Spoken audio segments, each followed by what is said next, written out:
Hello everyone, good morning to all of you. एक बार पुनः आपका स्वागत है मेरे YouTube channel Gunjan Sharma biology foundation में। जो लोग चैनल को फर्स्ट बार विजिट कर रहे हैं वो सबसे पहले चैनल को सब्सक्राइब करें और बेल आइकन को प्रेस करना ना भूलें ताकि मेरे द्वारा अपलोड किए गए वीडियोस की जानकारी आपको टाइम टू टाइम मिलती रहे। आज का जो टॉपिक है वो 9th क्लास से रिलेटेड है। इसमें हम 6th चैप्टर जो टिश्यू है उसके पार्ट 3rd को लेकर आए हैं। इसके पहले इस चैप्टर के 2 पार्ट वीडियो के ऊपर अपलोड किए गए हैं और उन जो 2 पार्ट्स हैं उनके वीडियोस आप स्क्रीन पर दिख रहे आई बटन को क्लिक कर कर उनकी इन्फॉर्मेशन ले सकते हैं। जो आज का पार्ट 3rd है उसमें हम कॉम्प्लेक्स परमानेंट टिश्यू फ्लोएम के बारे में डिस्कस करेंगे और फ्लोएम के भी जो सब टॉपिक्स हैं जैसे कि सीव ट्यूब्स हैं, कंपेनियन सेल्स हैं, फ्लोएम फाइबर्स हैं, फ्लोएम पैरेन्काइमा है, उनको हम डिटेल में देखेंगे। तो आइए स्टार्ट करते हैं आज का video. Phloem tissue it is complex permanent plant tissue. सबसे पहले आपको ये पता होना चाहिए कि ये कौन सा टिश्यू है। तो ये कॉम्प्लेक्स परमानेंट प्लांट टिश्यू है। थोड़ा सा हम बैक में जाते हैं। हमने प्लांट टिश्यू स्टार्ट किए थे। प्लांट टिश्यू में हमने 2 प्रकार के टिश्यू देखे थे। फर्स्ट देखे थे मेरिस्टेमेटिक और दूसरे देखे थे हमने परमानेंट। मेरिस्टेमेटिक टिश्यूज़ वो टिश्यूज़ होते हैं जो through out of the life division करते रहते हैं। उसके अंदर पहला था लेटरल, दूसरा था एपिकल, थर्ड था इंटरकैलरी।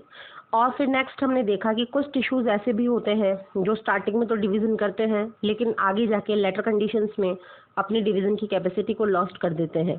वो कहलाते हैं कॉम्प्लेक्स टिश्यू। और कॉम्प्लेक्स टिश्यू भी आगे जाके 2 टाइप्स में डिवाइड होते हैं, सिंपल परमानेंट टिश्यू और कॉम्प्लेक्स परमानेंट टिश्यू। तो जो सिंपल परमानेंट टिश्यू होते हैं वो परमानेंट टिश्यू सिर्फ सिंगल टाइप की सेल से मिलकर बनते हैं। इसके हमने 3 डिवीज़न देखे थे, पैरेन्काइमा, स्क्लेरेन्काइमा, कोलेन्काइमा। और नेक्स्ट वो होते हैं जो 2 या 2 से ज़्यादा टाइप की सेल से मिलकर बनते हैं, वो कहलाते हैं complex permanent tissue. Complex permanent tissue का पहला जो टाइप था जाइलम, वो हमने पार्ट 2 में कंप्लीट किया था और आज हम पार्ट 3 में कॉम्प्लेक्स परमानेंट टिश्यू फ्लोएम के ऊपर डिस्कस कर रहे हैं। Which take part in conduction of organic food. ये जो है इसका फर्स्ट जो फंक्शन है वो है conduction of organic food. Conduction का मीन होता है ट्रांसफ़र, यानी प्लांट के अंदर ये ऑर्गेनिक फूड को ट्रांसफ़र करने का कार्य करता है। Phloem is called living conducting tissue. इसको हम लिविंग कंडक्टिंग टिश्यू भी कहते हैं because its transport channels are made up of living cells. क्योंकि इसके जितने भी ट्रांसपोर्ट चैनल्स हैं, इसके जितने मटेरियल्स हैं, इसके जितने भी कंपोनेंट्स हैं वो सभी लिविंग सेल से मिलकर बने हुए होते हैं। अगर हम पैरेन्काइमा टिश्यू की बात करें तो इसका जो फर्स्ट कंपोनेंट होता है वो होता है कंपेनियन सेल्स। नेक्स्ट उसके बाद में इसमें सीव ट्यूब्स। नेक्स्ट उसके बाद में इसमें फ्लोएम पैरेन्काइमा और इसमें फ्लोएम फाइबर्स के नाम पर चौथा कंपोनेंट होता है। और कहीं ना कहीं पर सेल्स के बीच में जो गैप दिखाई दे रहे हैं आपके प्लांट सेल्स के अंदर 2 एडजेसेंट सेल्स के बीच में जो गैप होता है, जो कनेक्शन होता है, उसको हम कहते हैं प्लाज्मोडेस्माटा। और यहाँ पर इसकी एनाटॉमी शो की गई है और एनाटॉमी में आपको जाइलम भी शो हो रहा है और ये रेड कलर से इसके फ्लोएम शो हो रहे हैं। तो इस तरीके से ग्राउंड टिश्यूज आपको दिखाए गए हैं। It is also called bast. Most important question है ऑब्जेक्टिव एग्जाम्स का कि जो फ्लोएम टिश्यू है उसका दूसरा नाम क्या होता है, बास्ट। जबकि हमने देखा था जाइलम टिश्यू का दूसरा नाम होता है वुड और फ्लोएम को हम दूसरे नामों में जानते हैं बास्ट।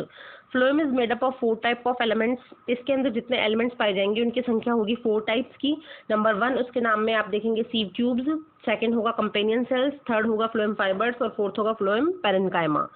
स्टार्टिंग हम करते हैं सीव ट्यूब के साथ में। They are elongated tubular living conducting channels of phloem। ये ट्यूबुलर है, मीन ट्यूब लाइक स्ट्रक्चर्स हैं, elongated थोड़ा लंबी है और ये लिविंग है क्योंकि इनके अंदर जो प्रोटोप्लाज्म है वो पाया जाता है, प्रेजेंट होता है। और ये चैनल्स हैं किसके, फ्लोएम के। ये डायग्रामेटिक आपको रिप्रेजेंटेशन शो किया हुआ है सीव ट्यूब्स का। सीव का मतलब होता है चलनी, तो इनकी जो स्ट्रक्चर है वो एज अ सीव लाइक होती है या फिर चलनी की जैसी होती है। A sieve tube is formed of a large number of thin wall sieve tube sales, यानी इसमें सीव ट्यूब सेल्स पाई जाती हैं, place end to end in linear row. तो ये इनका जो अरेंजमेंट होता है वो end to end linear type में लाइन के लाइन होता है, एक के बाद में एक होती हैं और एक कतार बनाती हैं, रो बनाती हैं। The transverse end walls between adjacent sieve tube cells are perforated. और इनकी जो ट्रांसफर्स वाल्स होती हैं वो परफोरेटेड होती हैं। परफोरेट का मतलब होता है छिद्रित, यानी छेद ही छेद पाए जाते हैं। तो यहाँ पे डायग्राम में देखिए, ये देखिए परफोरेटेड आपको इसकी एंड वॉल्स दिखाई दे रही हैं। They are called sieve plates. और इनकी हम परफोरेटेड वाल्स को सीव वॉल कहते हैं, सीव प्लेट्स कहते हैं, यानी ये सीव प्लेट्स हैं सारी की सारी जो इस डायग्राम में शो की गई हैं। Sieve plates are slightly bulge out, ये बाहर की ओर निकल जाती हैं, उभर जाती हैं बाहर की ओर। Sieve tube cells have vacuolated cytoplasm, इन सीव ट्यूब सेल्स में जो साइटोप्लाज्म होता है वो वैक्यूलेटेड होता है, मतलब उसमें बहुत ज़्यादा वैक्यूल्स पाई जाती हैं।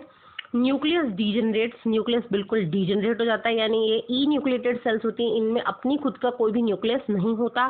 Cytoplasmic strands are continuous, cytoplasmic जो स्ट्रेंथ्स होते हैं, साइटोप्लाज्म जो होते हैं वो आगे से आगे कंटिन्यू होते हैं between adjacent sieve tube cells through the pores of the सीव plates. और ये जो साइटोप्लाज्म है वो एक सीव ट्यूब से निकलकर दूसरे में कैसे आगे से आगे कंटिन्यू करता है, तो वो करता है सीव प्लेट्स के माध्यम से।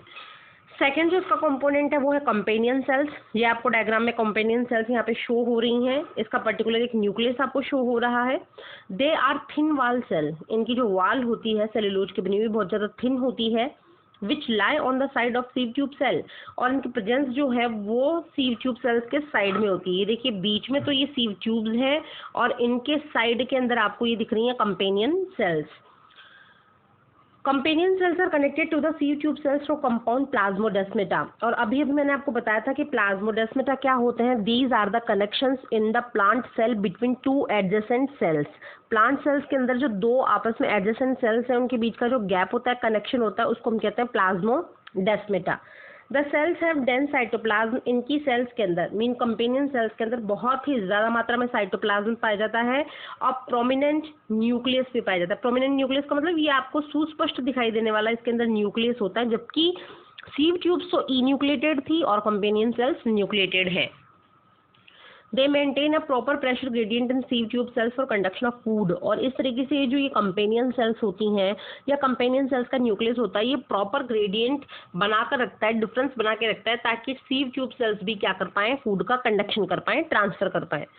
Companion cells and sieve tube cells are sister cells, ये दोनों ही सिस्टर सेल्स कहलाती हैं, और यहाँ से क्वेश्चन भी पुट अप होता है कि फ्लोएम के अंदर सिस्टर सेल्स कौन सी हैं। तो पहली तो है सीव ट्यूब सेल्स और दूसरी है कंपेनियन सेल्स। ये दोनों सेल्स मिलकर as a sister cell behave करती हैं because they develop from the same mother cell, क्योंकि ये एक ही मदर सेल से डेवलप होती हैं। Despite having lost nucleus in the mature state, sieve tube cells remain living. इसके अतिरिक्त अपनी मैच्योर कंडीशन में न्यूक्लियस को सीव ट्यूब्स क्या करती हैं, लॉस्ट कर देती हैं, पर फिर भी वो लिविंग रहती हैं because their activity is control by nucleus of the companion cell, क्योंकि सीव ट्यूब की एक्टिविटी का कंट्रोल कौन करता है, कंपेनियन सेल का न्यूक्लियस करता है। इसीलिए सीव ट्यूब सेल्स और कंपेनियन सेल्स सिस्टर सेल्स की तरह बिहेव करती हैं, क्योंकि उनका ओरिजिन सेम मदर सेल से होता है। थर्ड जो कंपोनेंट है वो है phloem parenchyma. It is parenchyma present in the phloem, ये और कुछ नहीं है, ये सिंपल जस्ट पैरेन्काइमा टिश्यू है जो फ्लोएम में प्रेजेंट होता है। Cells of phloem parenchyma are thin wall, cellulose की बहुत छोटी छोटी इसमें वॉल होती है, पतली पतली, लिविंग होता है क्योंकि इसके अंदर प्रोटोप्लाज्म पाया जाता है। दे हैव टू फंक्शंस, इसके दो फंक्शंस होते हैं।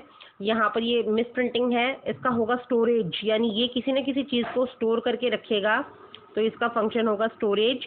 And slow lateral conduction of the food, और ये क्या करेगा, जो लेटरल कंडीशंस होती हैं साइड टू साइड, उनके अंदर ये स्लो कंडक्शन करेगा फूड मटेरियल्स का। तो ये जो यहाँ पर डायग्राम शो हो रहा है ये है पैरेन्काइमा का। Next fourth component is phloem fibre. They are the only non living component of phloem. अब आपसे क्वेश्चन ये पूछा जा सकता है मोस्ट इम्पॉर्टेंट, कि जैसे ही ऑप्शंस आए तो उसमें तीन जो ऐसी चीज़ें दी होंगी वो तो होंगी लिविंग और एक होगा नॉन लिविंग। तो आपसे पूछा जा सकता है कि फ्लोएम का ऐसा कौन सा पार्ट है जो नॉन लिविंग होता है, जिसमें प्रोटोप्लाज्म एब्सेंट होता है, तो आप याद रखिए वो होता है phloem fibre. Phloem fibre are thick wall, इनकी वाल बहुत ज़्यादा थिक होती है। एलोंगेटेड स्पिंडल शेप, ये जो आपको शेप दिख रहा है इस तरीके से, ये शेप कहलाता है स्पिंडल शेप। तो स्पिंडल शेप होते हैं। डेड सेल्स होती हैं बिकॉज इसमें प्रोटोप्लाज्म एब्सेंट होता है, विच पजेस वेरी नैरो ल्यूमन। ये देखिए इसके अंदर खालिस्तान जो पाया जा रहा है वो खालिस्तान कहलाता है नैरो ल्यूमन, यानी इसके अंदर बहुत छोटी नैरो ल्यूमन होती है। They provide mechanical strength to the tissue, और ये क्या करते हैं, टिश्यूज़ को मैकेनिकल स्ट्रेंथ प्रोवाइड करते हैं। अगर हम इनके फंक्शंस की बात करें कि फ्लोएम के फंक्शंस क्या होते हैं, तो पहला फंक्शन जो होता है फ्लोएम का वो होता है कंडक्शन ऑफ फूड, फूड को ट्रांसफर करना। Phloem conduct organic food throughout the plant, unlike xylem conduction occur both in upward and downward direction from leave to storage organ and from storage organ to growing organ. अब देखिए xylem में हमने क्या देखा था कि xylem क्या करता है, वाटर का ट्रांसफर करता है। वो भी सपोज दैट अगर ये प्लांट है तो इसमें पानी नीचे से कहाँ जाएगा, ऊपर, यानी यूनि डायरेक्शन में जाएगा। जबकि अगर हम फूड की बात करें तो फूड जो बनता है वो लीव्स में बनता है, तो वो लीव्स से नीचे भी आ सकता है और नीचे से ऊपर भी जा सकता है, यानी ये बोथ डायरेक्शंस के अंदर फूड को ट्रांसफर करेगा। वो बोथ डायरेक्शन कौन सी होगी, अपवार्ड भी होगी और वो डाउनवर्ड भी होगी, यानी वो लीव से लेके स्टोरेज ऑर्गन तक भी करेगा और स्टोरेज ऑर्गन से ग्रोइंग ऑर्गन तक भी फूड को ट्रांसफर करेगा। तो यानी जाइलम का जो मूवमेंट होता है वो यूनि डायरेक्शन में होगा, जबकि फ्लोएम का जो मूवमेंट होगा वो बाई डायरेक्शन, यानी अपवार्ड टू डाउनवर्ड और downward to upward. Phloem of bast fibre, next इसका जो फंक्शन है वो है फ्लोएम ऑफ बास्ट फाइबर। अभी हमने कहा था कि फ्लोएम का दूसरा नाम क्या होता है, बास्ट, और चूंकि इसके अंदर फ्लोएम फाइबर होते हैं तो ये बास्ट फाइबर के नाम से भी जाना जाता है। Some plant are source of commercial fibres, इनसे क्या होता है कि जो बिजनेस से रिलेटेड, व्यापार से रिलेटेड जो फाइबर्स होते हैं उनका हम प्रोडक्शन करवाते हैं, जैसे कि ये क्या है, हेम्प है, ये दोनों मिसप्रिंटिंग है यहाँ पे, जस्ट की जगह जूट, और ये जो हेल्प की जगह है हेम्प और फ्लैक्स, यानी जूट है, हेम्प है, फ्लैक्स है। ये क्या होते हैं, ये फाइबर्स होते हैं, जूट के थैले बनाए जाते हैं और फ्लैक्स से कुछ ना कुछ मटेरियल बनाया जाता है, हेम्प से थैले बोरे बनाए जाते हैं। तो इस तरीके से फाइबर्स हैं। तो इसमें 3 एग्जाम्पल याद कीजिए, जूट, हेम्प और फ्लैक्स। ये जो 3 फाइबर्स हैं ये हमें फ्लोएम फाइबर से मिलते हैं। तो आज का वीडियो जो था मुझे आशा है कि वो आपको पसंद आया होगा, आपके कॉन्सेप्ट क्लियर हुए होंगे, और अपना जो फीडबैक है वो कमेंट सेक्शन में लिखना ना भूलें। वीडियो को ज़्यादा से ज़्यादा लाइक और शेयर करना ना भूलें। और नेक्स्ट इसके बाद की जो टिश्यू से रिलेटेड जो भी अपनी डिस्कशन होगी वो हम नेक्स्ट पार्ट्स में करेंगे। तब तक के लिए हैव अ नाइस डे।